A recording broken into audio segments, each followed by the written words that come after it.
Assalamualaikum warahmatullahi wabarakatuh. Perkenalkan, nama saya Baik Suci Cahyani, NIM 1705022174, Prodi Perbankan Syariah Universitas Islam Negeri Mataram.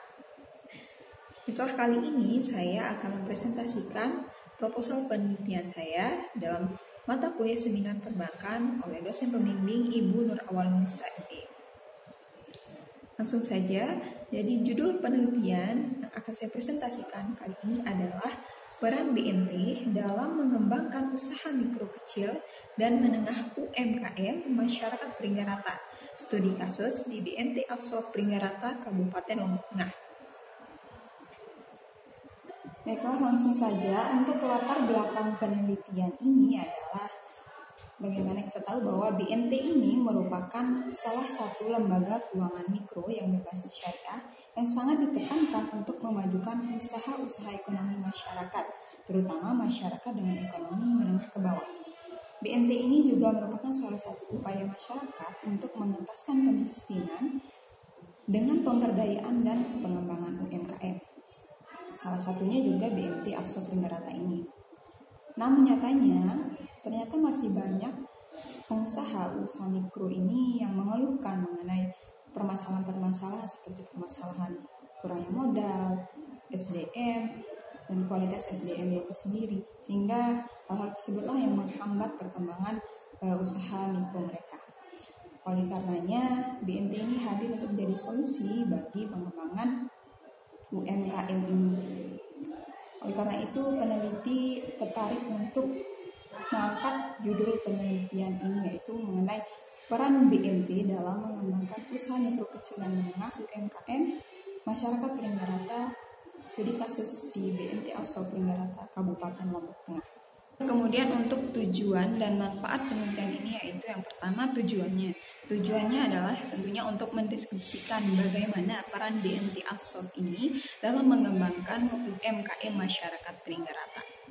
Kemudian untuk untuk manfaatnya di sini yaitu ada manfaat teoritis dan ada manfaat praktis. Manfaat teoritis ini yaitu penelitian ini diharapkan bisa bermanfaat untuk menambah ilmu pengetahuan tentang ekonomi Islam, terutama yang berhubungan dengan lembaga keuangan non-bank yang ada di masyarakat, yang sangat berperan besar dalam meningkatkan perekonomian masyarakat yang lebih baik, terutama perannya bagi perkembangan UMKM.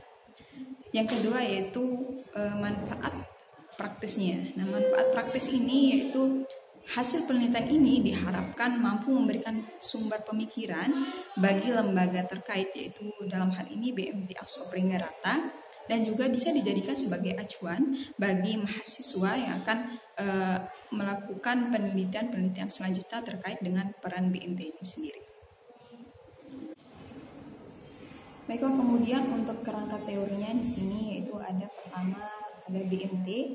Nah, BMT ini merupakan balai usaha mandiri terpadu yang isinya berintikan bait al-mal wa tamwil dengan kegiatan mengembangkan usaha-usaha produktif dan investasi dalam meningkatkan kualitas kegiatan ekonomi pengusaha kecil, bawah, dan kecil dengan mendorong kegiatan menabung dan menunjang pembiayaan kegiatan ekonominya. Nah, secara konseptual, BMT ini memiliki dua fungsi, yaitu yang pertama bait al-mal. Bait artinya rumah dan mal artinya harta, yaitu menerima titipan zakat, infak, dan sedekah serta mengoptimalkan pendistribusiannya sesuai dengan peraturan dan amanahnya. Kemudian itu definisi yang kedua yaitu bait al-tamwil. Bait artinya rumah dan tamwil artinya pengembangan harta. Nah, jadi BMT ini melakukan kegiatan pengembangan usaha-usaha produktif dan investasi dalam meningkatkan kualitas ekonomi pengusaha mikro dan kecil, terutama dengan mendorong kegiatan-kegiatan menabung dan menunjang pembiayaan kegiatan ekonomi lainnya.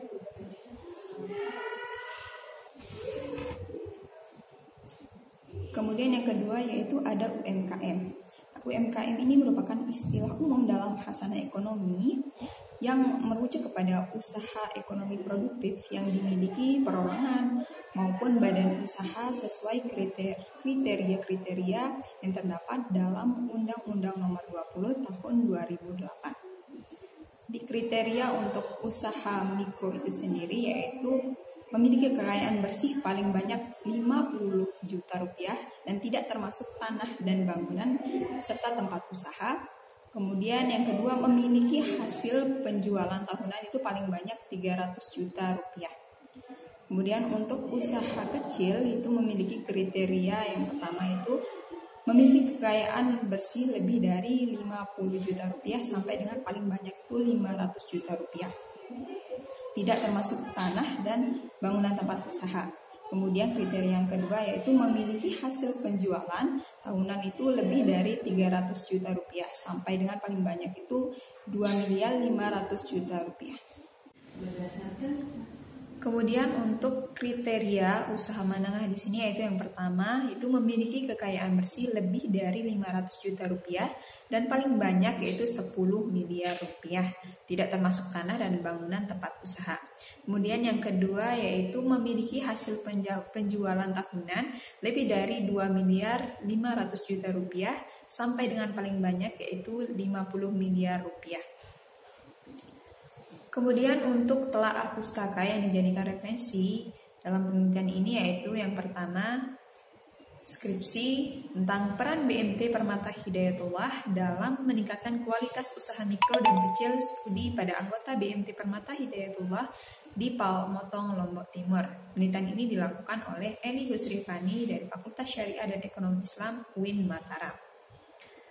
Yang kedua yaitu skripsi dari Aulia Unida Zaini yaitu tentang peran Baitul Mal wa Tamwil BMT Assof dalam meningkatkan pendapatan pedagang kaki lima di pasar tradisional Pringgarata. Studi kasus BMT Assof Kecamatan Pringgarata, Kabupaten Lombok Tengah.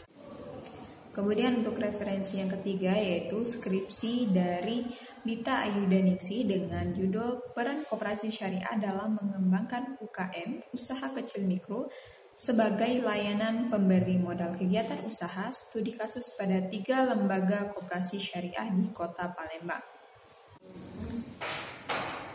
Yang terakhir di sini yaitu metodologi penelitiannya. Jadi dalam penelitian ini menggunakan metode penelitian deskriptif, yaitu untuk menggambarkan peran BMT Assof Pringgarata dalam mengembangkan UMKM masyarakat Pringgarata Kabupaten Lombok Tengah. Kemudian dalam penelitian ini juga menggunakan pendekatan kualitatif dengan sumber data yaitu data primer dan data sekunder. Sedangkan jenis data yang digunakan dalam penelitian ini yaitu data kualitatif dan data kuantitatif. Kemudian untuk teknik pengumpulan data yang digunakan dalam penelitian ini adalah teknik observasi, wawancara, dan teknik dokumentasi. Dengan teknik analisis data yaitu analisis deduktif. Kemudian untuk melakukan pengujian keabsahan datanya, peneliti menggunakan teknik triangulasi, kemudian pengecekan teman sejawat, dan kecukupan referensi dan pengecekan kembali terkait data-data yang ini ditemukan di lapangan.